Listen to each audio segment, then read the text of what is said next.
introduce Bruce as well. Thanks. Thanks, Councillor Van Leeuwen. So as Council recalls, the province sent out some modernization funding to each of the municipalities a number of months ago, and we brought forward a recommendation to Council that we would work with all 7 local municipalities and the county to look at an efficiency review, service review, and shared services across the entire county. The county did go through an RFP process, and through that selection, KPMG was selected as our preferred candidate to go through that. So we've had a couple meetings with Bruce and his staff, and they've also been out talking to some individuals. But as part of the process, there was a kickoff presentation that Bruce is going around to each of the municipalities. So one after another, he's going out and introducing himself as well as the process. So he's a short presentation to give to us tonight to give you an idea of what we're going through.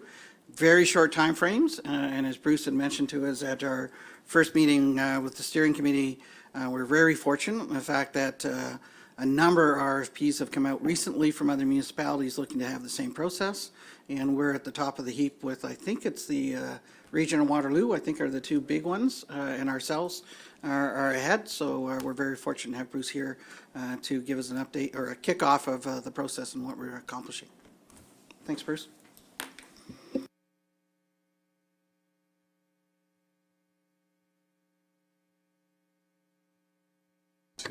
Oh, thank you very much. Beautiful. Thank you very much, Council. It's a pleasure to be here. You may not know this, but I've always been monitoring Centre Wellington for the last while because my in-laws live in Elora here. So whenever I have one of those horrible Christmas dinners, no, I didn't say that, one of those special Christmas dinners, I always retreat to the den and pull out the local newspaper to keep track of you guys. So thank you for having me here tonight. What I'd like to do is take you through the project charter for the service review that the county and the member municipalities are undertaking, and I'd be pleased to take any questions as we go through the presentation. So we've been engaged by the county and the member municipalities to conduct something called an operational service efficiency review, or what we're calling a service review for short. And the overall objective of the project is to conduct a complete review of all operations within the member municipalities and try to identify efficiencies, operational savings, and cost efficiencies without compromising your citizen expectations for service. Our aim is to identify creative and innovative service delivery solutions that are realistic and practical. Okay, so we're very mindful that our clients range from larger counties such as Wellington County to smaller rural municipalities such as Minto. Okay. The specific project objectives include to facilitate review. So what we're doing is we're going through all your different services and creating something called service profiles, which actually inventory the types of services you deliver. And then working with the CAOs in the month of October, we're going to identify opportunities for improved efficiency and effectiveness and cost savings within the county and the member municipalities. And finally, we're going to advise on implementation, all right, and how you can get these opportunities off the ground and going. So those are the 3 big objectives.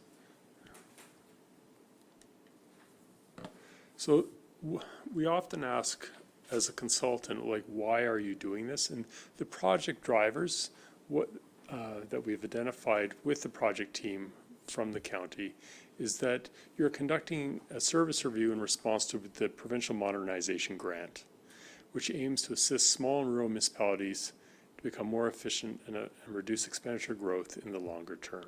So that was really, that's what kickstarted this whole initiative, was the provincial grant.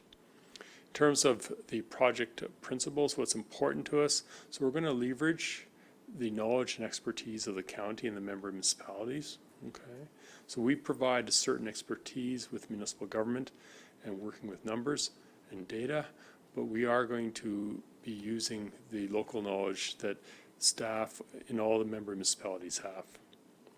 The framework and approach is going to be based on leading practice from other municipal or other levels of government, and it's important as well to identify that Service reviews go by many different names. Some people use value for money audits, but we want to point out that this is not an audit. So in our world of KPMG, an audit has a very strict definition, and sometimes people like to say that service reviews are audits. Rather, I like to personally refer to them as opportunities for improvement. Right? This is an exercise to improve and become leading practice. In terms of project timing, we commenced on July 12th at the county headquarters in Fergus, and we are to be wrapped up by November 29th. Okay? So we've got a really tight timeline. In terms of the project scope and our approach, so on July 12th, we had the first phase, which is the initiation for the project. Right now, we're trying to finalize phase 2, which is the environmental scan. So we've reviewed a lot of documentation. We've met with every municipality, all the staff in every municipality in the county, and we're currently benchmarking the member municipalities in the county against 5 comparator municipalities. Those 5 comparator municipalities have been chosen by our client. So that was an undertaking that we spent a lot of time with, and the way we've landed on it is that the county, because it's the county, has its own comparators.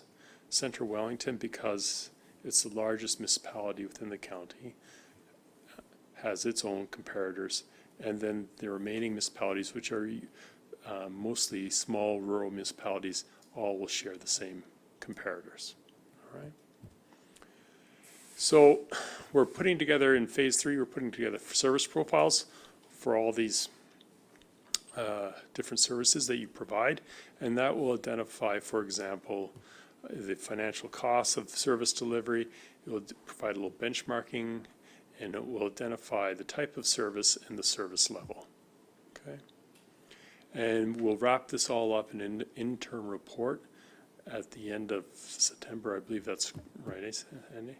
And then once we have the interim report done, we're going to be running a series of working sessions with the project team made up of the CIOs, and we're going to create a long list of opportunities. We're going to evaluate those opportunities against select criteria that we have, and then we're going to score them and then group them.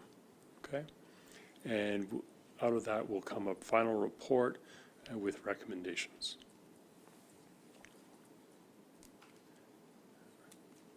So you can see on page 6, we've provided a high-level summary of the project phases. We like to include this because some people like the high-level perspective, and then other people like the detail. So we gave everybody a Gantt chart as well. All right. I know the clerk's smiling because I know she's a detailed person. She wants to keep me on my toes. There we go.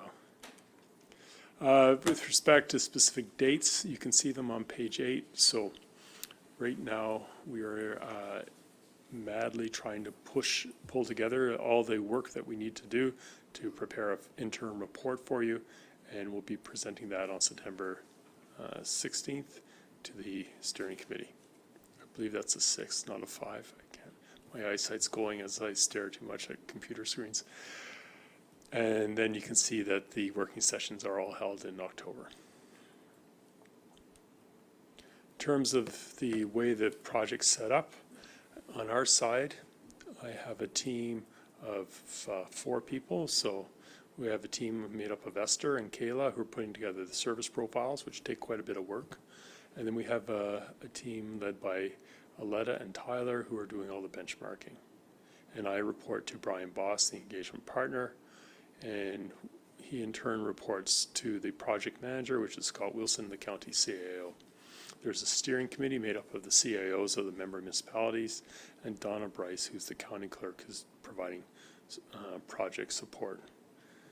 And in terms of the project sponsor, that's Kelly Linton, the county warden, and your mayor. This is just a project management slide, but the important thing is that we produce on a bi-weekly basis a status report, just to keep everybody up to speed on how we're doing. And that's what it would look like. And we are on schedule right now. And there's some fine print over the acceptance process, and the final page is all the contact information. So, Council, I'd be pleased to take any questions, and if Council had any other questions that they can't think of tonight, my email and phone number are there, and I'd welcome any inquiries. Thank you very much. Good, thanks, Bruce. I'm going to turn it over to Council as well, if they have any questions for Bruce. Oh yeah, and also we have Mary, who's County Councillor back there. Hi, Mary. Yeah. Good to see you back here as well, and then you could, I believe this is the first time for County Council as well to see this presentation, so that's kind of nice. So, wonder if any questions from Council or Councillor McAvoy? Thanks, Steve. The project team, or the steering committee, is made up of CAOs, basically? Correct. Are there other members of county or are the member municipalities involved, or just the CAOs? Just the CAOs. Okay. And as a follow-on, the interviews you're doing then with staff at each of the municipalities, who do you deal with there? Typically, Mr. Chairman, we are dealing with the management team for the municipality.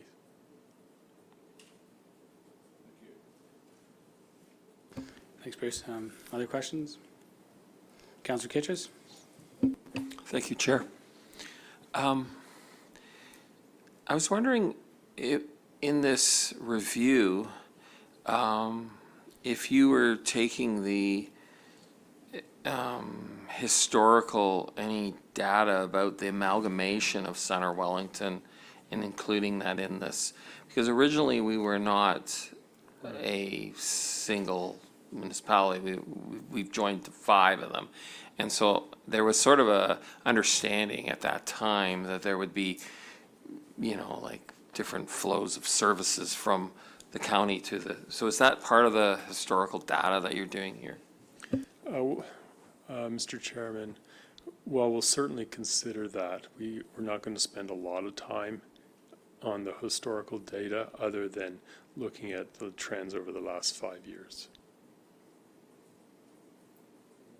Just adding to that, so we are looking at who's doing what with regards to those services, as well as what shared services we currently have and where we can expand to that. Other than the provincial services that the county provides to the county, all of those services are open. Then it may be, you know, a change on who's going to lead that, or how we operate that, or how we structure that, or does one municipality take that operation over and provide it out to all the other municipalities? So we're looking at all those different types of aspects of how we can do that. So the examples of the fire prevention officer and training officer being shared across the county. Kyle, who's the source water protection person, as well as the inspector that we share with 4 other municipalities. So we're looking at all different ways. We're talking about human resources, information technology, all of those different types of services, as well as roads and all the other components. But the county has left out any of the services that are provided. Basically, they provide it as a front line for the province. So social housing, social services, that's not included as part of the review. Councillor Kitches? Thank you, Chair. I was wondering about the comparators for the county and for Centre Wellington. Will we get who they are, like? So, Oh, yes. Yeah, so we're going to identify who they are in the report. And each service profile will clearly identify how they provide the service and the key metric with respect to that. can I just have a follow-up? Thank you, Chair. I'm just wondering if you're comparing any regional governments with our county, or is there just strictly going to be just county type of government? So it's the Yes. same. Mr. Chairman, with respect to the county, it's strictly the counties. I can't remember them off the top of my head, but it's counties that you're quite familiar with in the local area. Thanks, Bruce. And I imagine we'll see those comparators when we get our intern report in That's September right, 26th. yes. That's when we first see those pieces come through. Okay, good. So, okay, we'll look forward to those reports and this kicking off. So, thank you, Bruce. Thank you very much, Mr. Chairman. Thanks. Cheers. Good.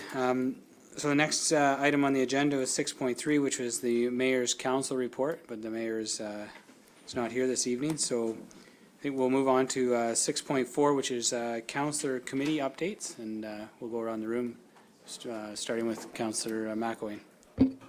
Still no committees. Councillor Foster? Thank you, Mr. Chairman. Centre Wellington Hydro, we met in early August. We're looking at the issue of governance and doing a governance review. Part of the reason we did that is we have a new board chair, and so I want to give a shout out to Keith Roselle for many, many, many years of service as chair of the board. And we have a new board chair, Michelle Phillips is her name.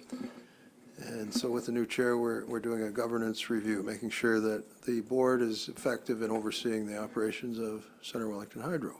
Thank you. Good, thanks, Councillor. And Councillor Kitchers?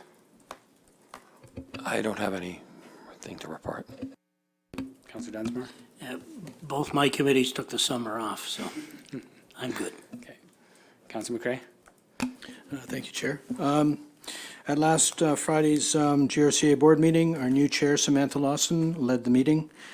And I guess one of the key things for Centre Wellington is that the board approved additional spending of $177,979 for further work on the Tier 3 water budget study.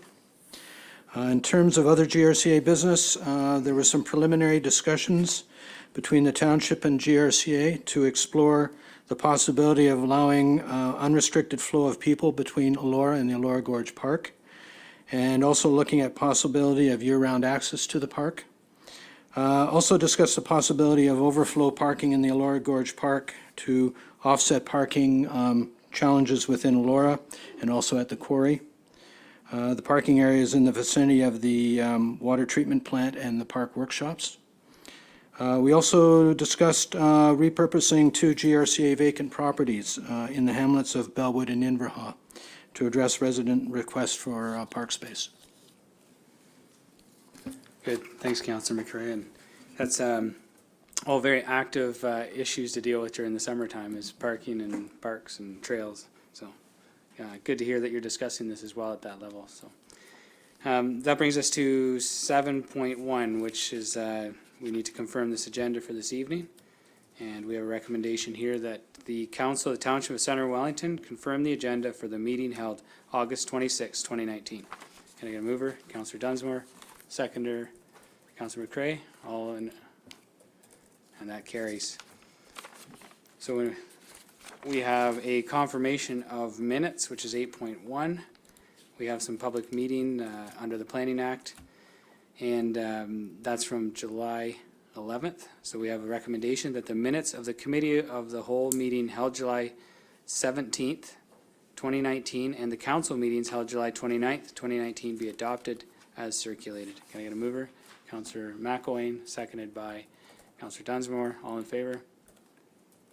That's carried. We have delegations. We have no delegations this evening, so we'll move on to 10.1, which is a partial demolition of a listed property. And I believe Brett's going to take care of it. Marianne is not here this evening, so.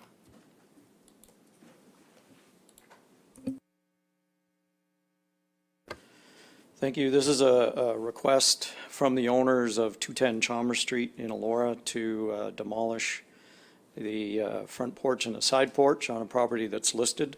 So it requires council approval. It's been to the Heritage Committee and there were no concerns, so the recommendation is that we allow the demolition as per the owner's request, but keep the property on the register. Thanks, Brett, and I think we could all see the report there. Is there any questions from council? No questions. I'll bring forward the motion, which is that the Council of the Township of Centre Wellington approve the partial demolition request for the uncovered front porch an enclosed side porch, and associated steps at the listed property municipally known as 210 Chalmers Street, Elora, in the Township of Centre Wellington, and that the property municipally known as 210 Chalmers Street, Elora, remain on the Township Municipal's Heritage Register. I need a mover, Councillor McCrae, seconded by Councillor Dunsmore. All in favor? And that's so carried. We then have a subdivision agreement, Phase 3 of Grandwood subdivision. And Brett, I think you're going to continue. Yeah, I will. Thank you. So I think everybody's familiar with the subdivision that is known as Grandwood. It's on the south side of Elora. There's a key map attached, so it's in the area of Waterloo Street, York Street, and it's the completion. We're dealing with Phase 3 of 3 in the subdivision. So Phases 1 and 2 have already gone ahead. Phase 3 got draft approved last year. Late last year, we executed a service financing agreement with the developer, and the servicing work external to the subdivision is ongoing. And in terms of the subdivision, the next step before they can start building the roads and putting the sewers in the ground internal to the subdivision is they need a subdivision agreement. So township staff have worked with the applicant and his consulting team over the last few months to put together a subdivision agreement, and it's ready to go. And Mr. Wright from Right Haven Homes signed the agreement last week. The engineering plans are close to final approval, and Mr. Wright's been in contact with Dan about putting up the letter of credit and everything that's necessary to meet our financial requirements. And I'm also happy to report that in conversations with Pat and her staff, the developer is offered to fund the construction of the facilities inside the neighborhood park. And so a future memorandum of understanding is coming forward related to that. So as part of the subdivision agreement, it refers to our typical requirement where the developer grades it, puts in the sewer and water connection if we want one, seeds it. But on top of that, we'll be coming forward with a separate agreement that will see the actual construction of the facilities at no cost to the township, or very little cost. Thanks, Brett. And that's really good news considering those parks. We're always trying to get these parks into the subdivisions right at the beginning so the first homes and kids can play. And at no cost to the township, that's a true blessing for the municipality. And we can see some of these local builders who really care about the municipality too. It's wonderful to have good builders in this area. So questions from council? Okay, so we have seeing none, then we have the subdivision agreement. Is recommendation that the Council of the Township of Centre Wellington authorize the mayor and clerk to execute a subdivision agreement between the corporation and Right Haven Homes Limited. Mover is Councillor Dunsmore, seconded by Councillor Kittredge. All in favor? And that's carried. And again, we can thank Right Haven Homes for their donation for sure, so that's good. Moving on to 10.3, which is it's a zoning amendment again, and that's for you, Brett. You almost got to sit down.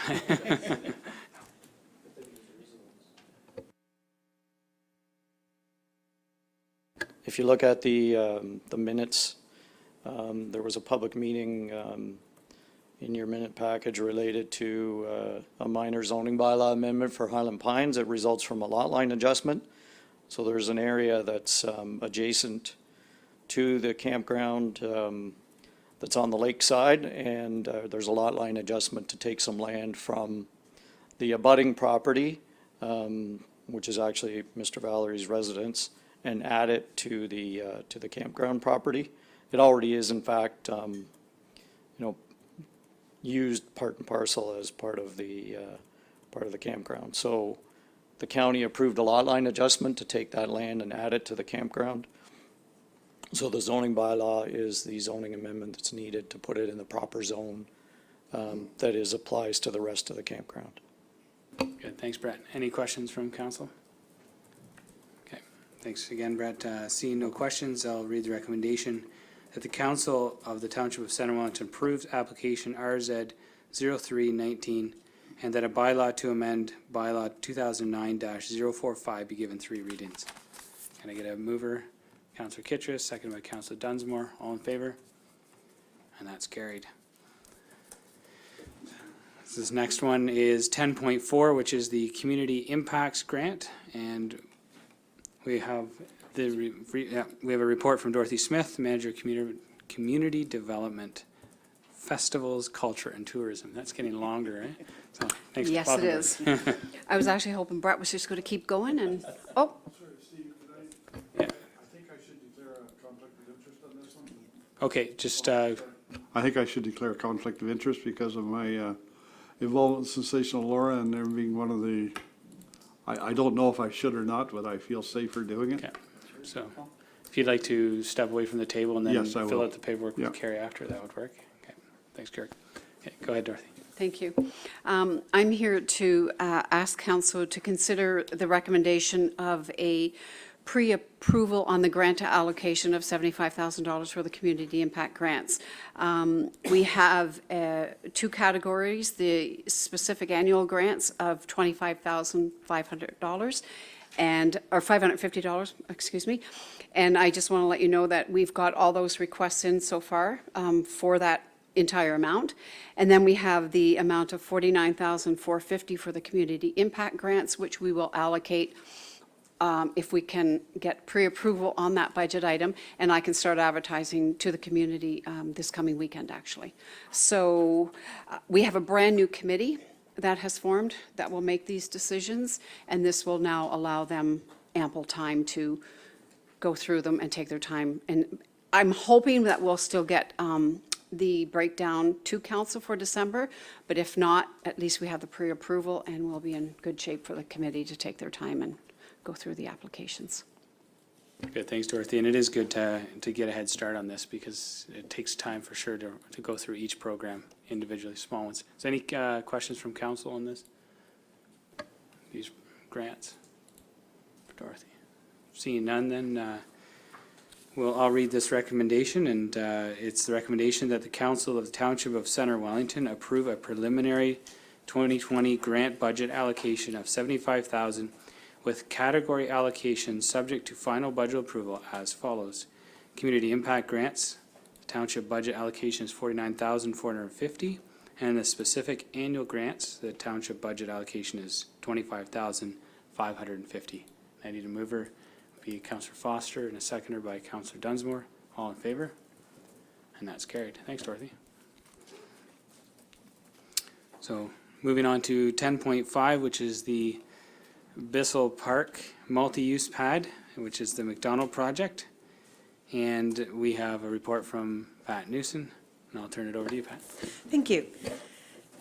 This is something as staff have been working with the recipients, which were the Elora Rockers and the Elora Lions Club. It became evident that Keating Construction was an intended participant and partner in this project. So working through the agreement, we're coming back to council to ask if we can officially add Keating Construction as a third recipient on this agreement. It's a construction project on township property.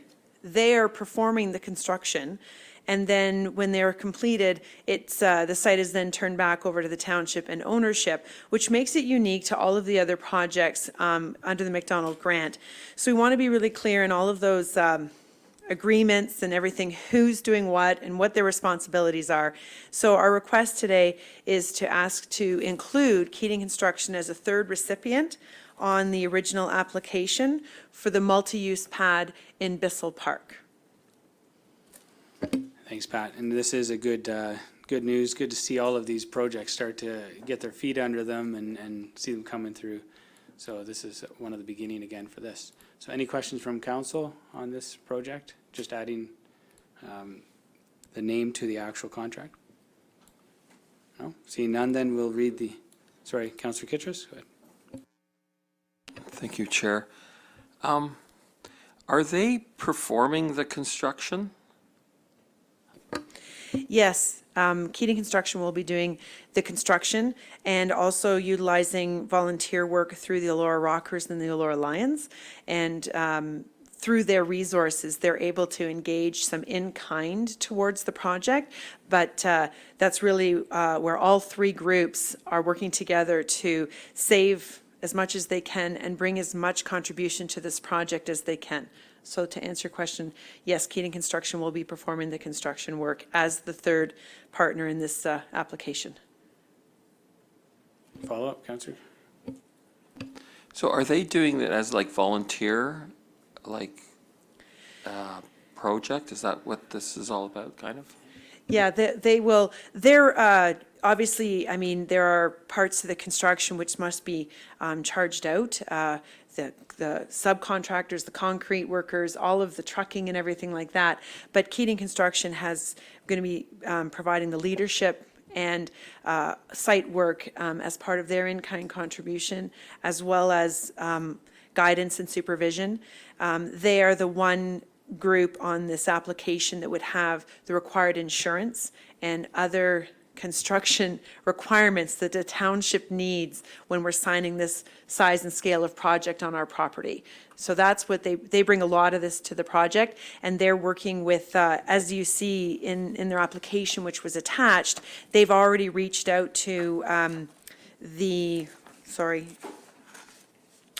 it's the Constructors, Centre Wellington Contractors Association, and working with them to provide in-kind as well to the project and things like that. So it's through their connections that a lot of this in-kind will be coming.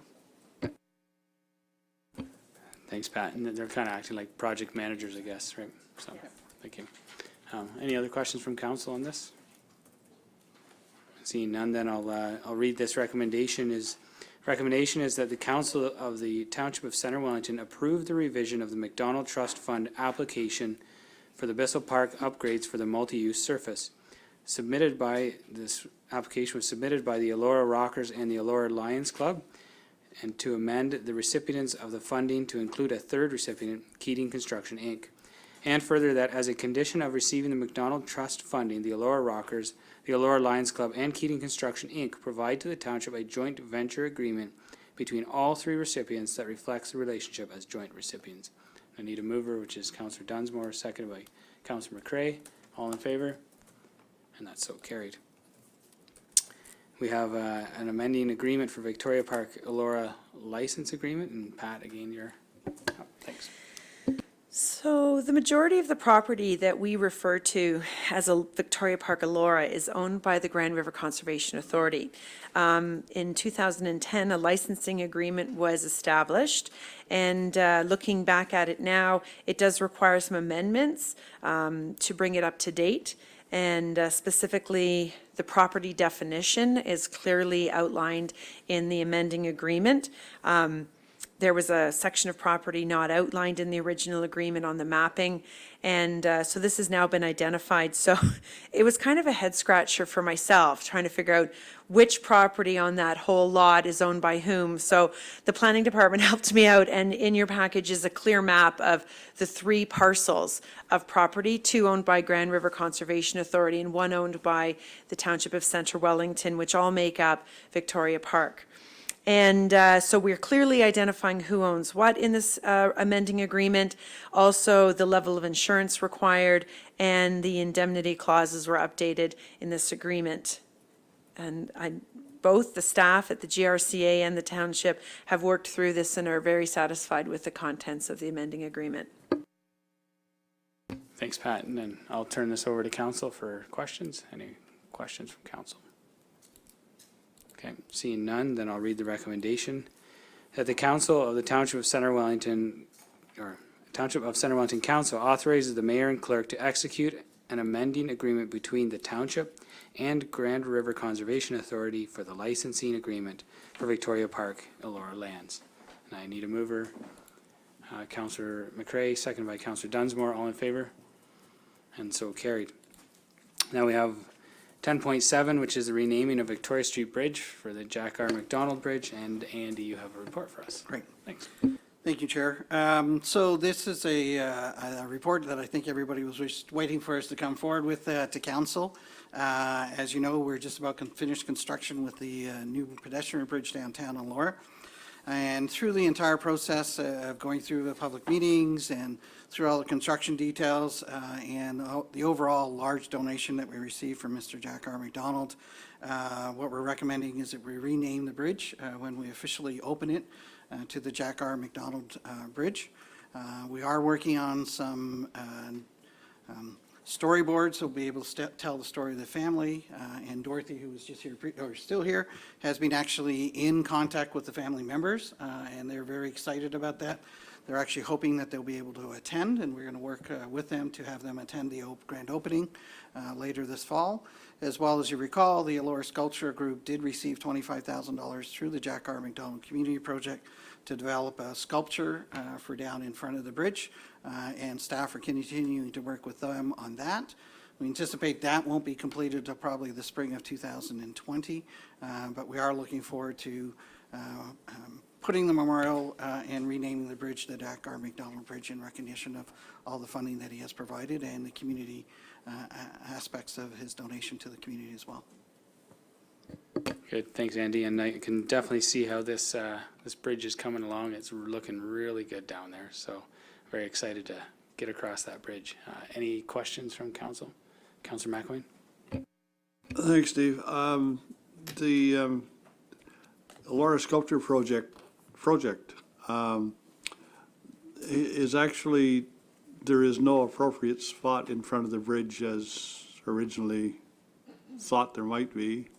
And so there are alternatives being looked at. So it may not be that close to the bridge at the end of the day. So I just thought I should mention that. Correct, yeah. I know Dorothy's been working with the committee and working through that as well as Pat. So we are looking at appropriate. The sculpture committee is very interested in making sure that there's an opportunity that people could walk around and actually be on all sides of the sculpture. They have not, to my understanding, put it out for artists to give their kind of their artist renditions as a competition to that. But we continue to work with that and just find a location for it. But we will be putting some plaques and storyboards down there as the first component of part of recognizing Mr. McDonald. Good. Oh, a follow-up there? Just quick, it has not gone out to get the artist identified yet because it's waiting for a location. So early next spring is probably being a little bit optimistic at this point. Good. Thanks, Councillor McElwain. Okay, so any questions from council on this particular project, on the renaming? Otherwise, I'll read the recommendation. Thanks, Andy.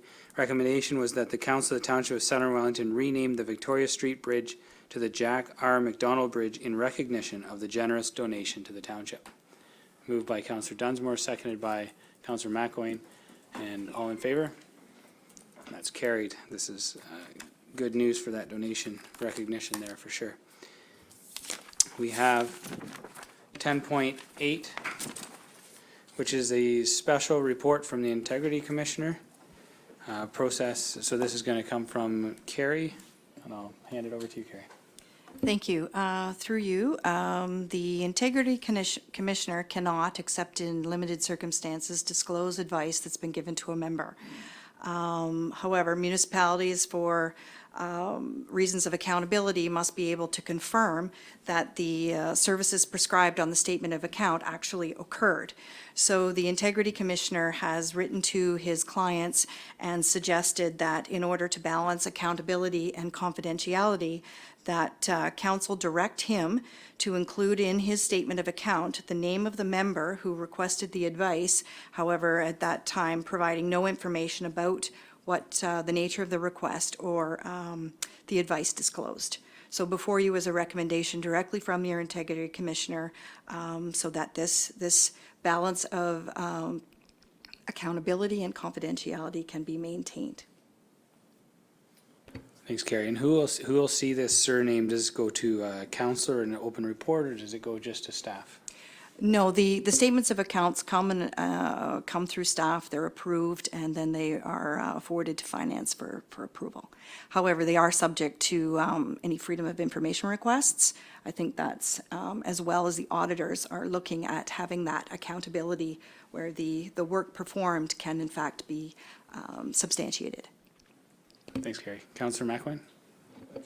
I think you just answered the first part of my question, Carrie, which is that the name is available through an RFI, request for, Well, in any accounts, statement of accounts would be, but originally without a name.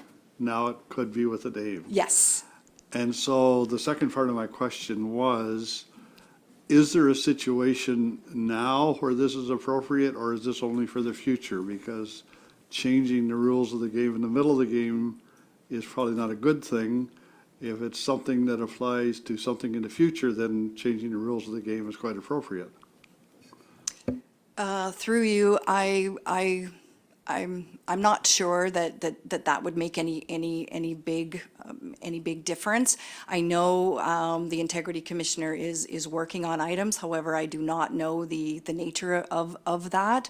So the statement of accounts could come in at any time now. I haven't actually received anything in 2019. So I'm not sure we're changing anything in the middle of the game. I haven't received any accounts for this year. Follow-up, Councillor McElwain? Quick follow-up.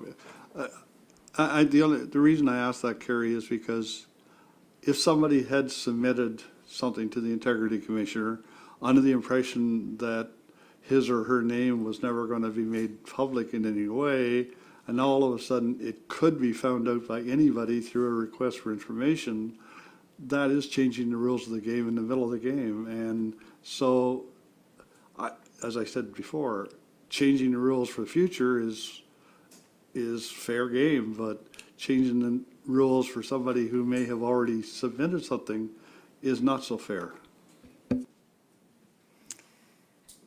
Through you, I take your point. However, I think if you read the letter from the Integrity Commissioner, he feels that this is an appropriate balance and that nothing confidential that he is bound by is being disclosed.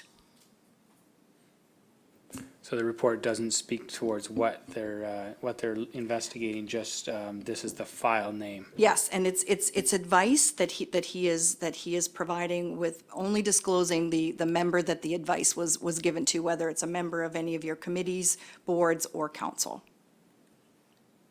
Other questions from council? Okay. So, I see no other questions. I'm going to read this and this recommendation that the Council of the Township of Centre Wellington directs the Integrity Commissioner to include in the relevant statement of account the surname of the member who made a request for advice under paragraph 456 of the subsection 223.31 of the Municipal Act, provided confidentiality is maintained and the Integrity Commissioner reveals no information about the nature of the request or the content of the advice. I am a mover. Councillor McCrae, seconded by Councillor Dunsmore. All in favor? That's all opposed? It's defeated. Okay. So we'll have that go back to staff, I guess. Okay. Back to the. Through you, I will report to the Integrity Commissioner that council did not take his advice and that his statements will remain the same. So this means that we'll just receive statements with no, we can't be accountable to what he's charging us for. Exactly, we have no idea, and the auditors may in fact have a problem with that in the future. So is that, does that mean the staff will send back with a recommendation of some other way of monitoring it? Like Agent A and Agent F? We'd have to have discussions with the Integrity Commissioner. Yeah, we would have to. This is a letter that went to all his municipalities that he deals with. This, in his opinion, was the most appropriate way to address this issue, maintaining the integrity of the process, maintaining his ability to keep the information confidential that he required to. So I will have to, we will have to perhaps consult with him as to whether or not there's another way in spite of his original recommendation. Okay. So then we'll, oh, sorry, Councillor McCray? If I may ask a question of Clerk O'Kane. In terms of your health benefits policy, do you have sort of like a counseling service for employees? How do they typically bill you for meetings or discussions with employees? Could they follow something similar to that?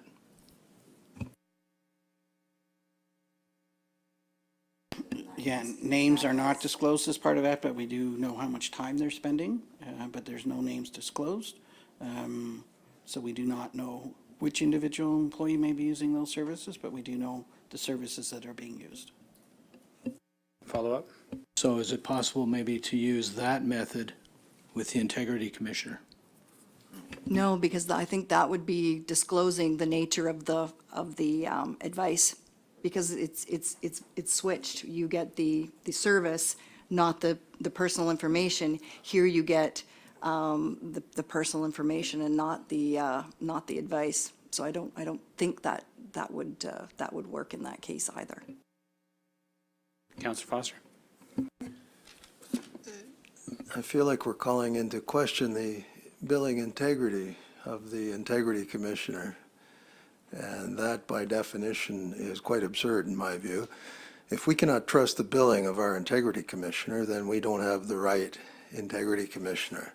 And I do think it's important that any time an advice is sought from the Commissioner, that it be held in strict confidence. That's why I'm opposed to this recommendation. Okay, thanks, Councillor. Okay, so moving on, does staff need a recommendation to continue to work on this, or it just continues as is? Okay. Okay, then we'll move on to a 10.9, which is an application for a toll booth.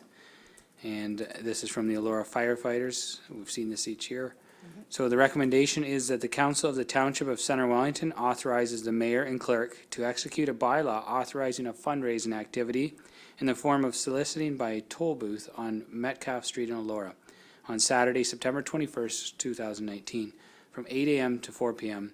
by the Elora Firefighters Association on behalf of Muscular Dystrophy Canada. I need a mover, which is Councillor McElwain, and seconded by Councillor Foster. All in favor? And that's carried.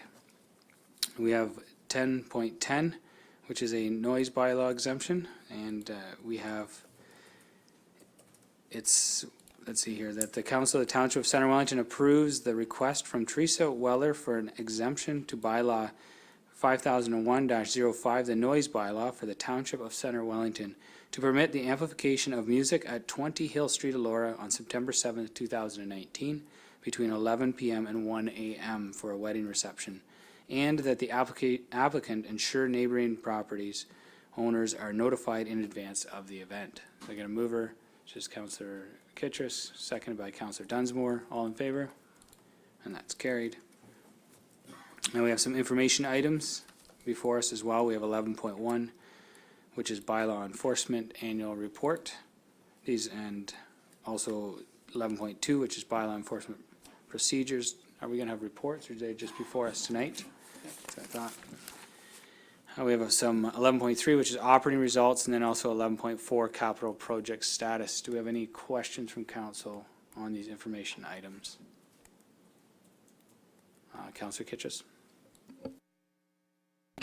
Thank you, Chair. For the bylaw enforcement procedures, I have a few questions about, I'm just wondering about how procedures follow for conditions where someone is maybe mentally disabled or elderly or handicapped, when you have a certain time reference. And I'm just wondering how that will be handled as a bylaw officer.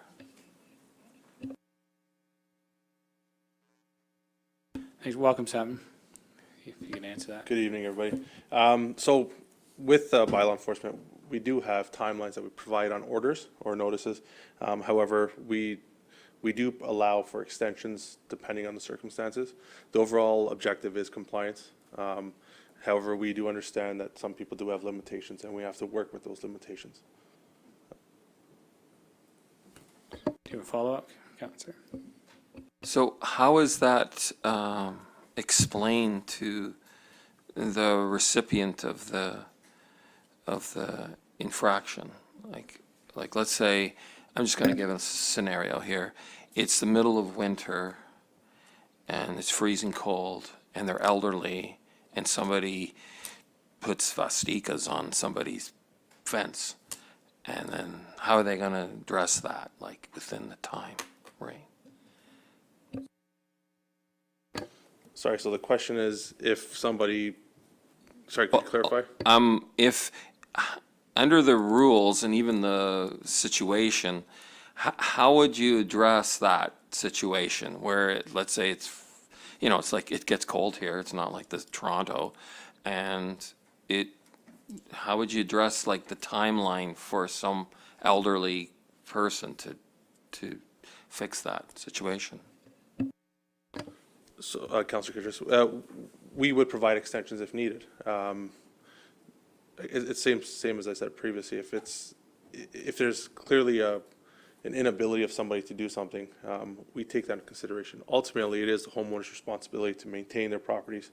However, we do want them to be able to do so in a timely manner that's fair to them, while also taking into consideration the effect it has on the adjoining neighbors. So there is no one-size-fits-all solution. It's a matter of addressing each situation differently based on the needs. And Andy, you want to? Just to give you an example in this similar manner, but we did have a complaint, and I think it was with regards to some cats and property bylaw, and this is probably before Statnam's time, where the property owner couldn't afford to do what they needed to do to fix up the property, and we gave an extension. We spoke to the neighbors, the situation, not in detail, but they're working at it, they're trying to do what they can, and in actual fact, through some of those discussions, a church group came forward and actually helped out that resident and the property owner with some assistance that they weren't able to do by themselves. So we do try to do those reaching out and making those contacts if we can.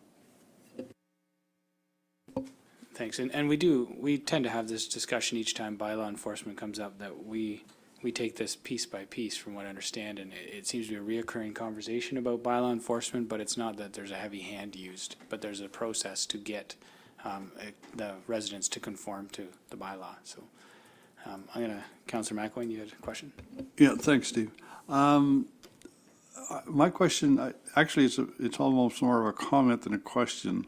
It has to do with the website, because one of the recent questions I got about bylaw enforcement was because the resident couldn't find the information on the website. It's really not very clear, and it's very difficult to find, and et cetera, et cetera. But specifically, who is responsible? Is it you, or is it the OPP that enforces parking? And specifically, somebody parking on somebody else's private property, that kind of thing. Those kinds of questions are really difficult to be able to get an answer from reading the website. Yeah, I understand parking has been an ongoing issue. It is ultimately the OPP's responsibility. We are looking at options currently in terms of trying to address it. The bylaw website does need some updating. We recognize that, and we're working with township staff to get the updates there.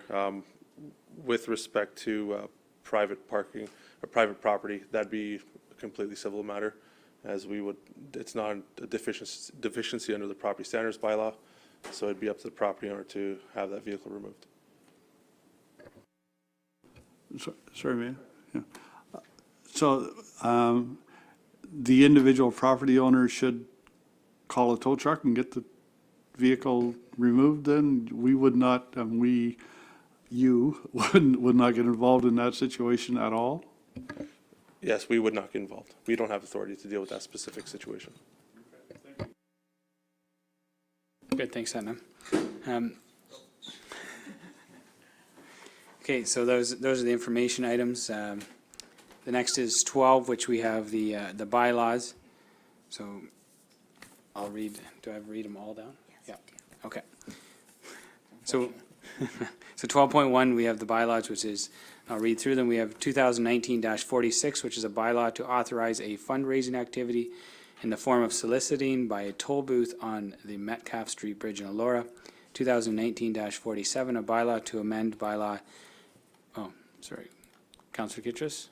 Oh, I thought we were just talking about bylaws, but I have a question about the capital project status. Is that? Can we finish these bylaws and then we'll go back to those report items? Okay, thanks. So we've got the 2019-47, a bylaw to amend bylaw 2010-076 to amend the Victoria Park Maintenance and Management Agreement between the Grand River Conservation Authority and the Corporation of the Township of Centre Wellington. 2019-48, a bylaw to amend the Township of Centre Wellington zoning bylaw 2009-045 as amended to change the zoning of certain lands from M3 to CG.35.5. 2019-49, a bylaw to authorize the mayor and clerk to execute a subdivision agreement between Right Haven Homes Limited and the Corporation of the Township of Centre Wellington. 2019-50, which is a bylaw to rename the Victoria Street pedestrian bridge the Jack R. McDonald Bridge. Recommendation is that the bylaws 2019-46 through the 2019-50 be read a first, second, and third time and passed, signed by the mayor and clerk, and the corporate seal affixed. Do we have a mover, which is Councillor Dunsmore, seconded by Councillor McCrae, and all in favor? And that is carried. We'll step back for one quick second to the information items for Councillor Kittrus. Thank you, Chair.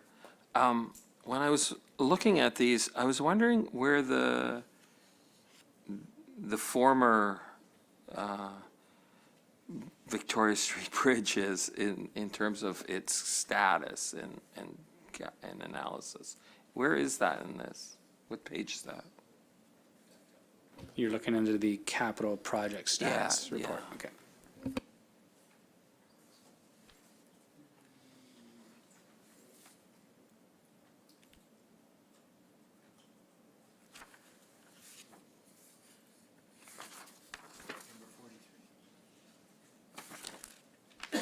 Number 43, Councillor McCrae says. Yeah. Oh, okay, right down there, West Mill Victoria Street Pedestrian Bridge, 2018 project. Okay. Can I follow up that? Yep. Thank you, Chair.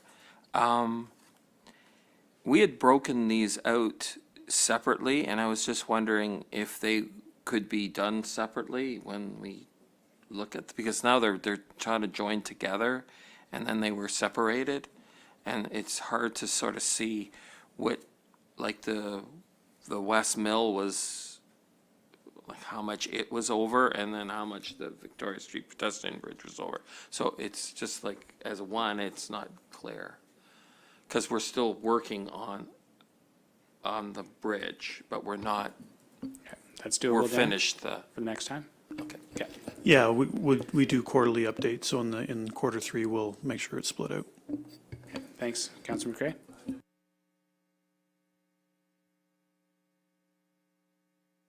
Sorry, Councillor McCrae, can you turn on your speaker a second? Number 67 also has Victoria Street pedestrian bridge, repointing and bridge lighting.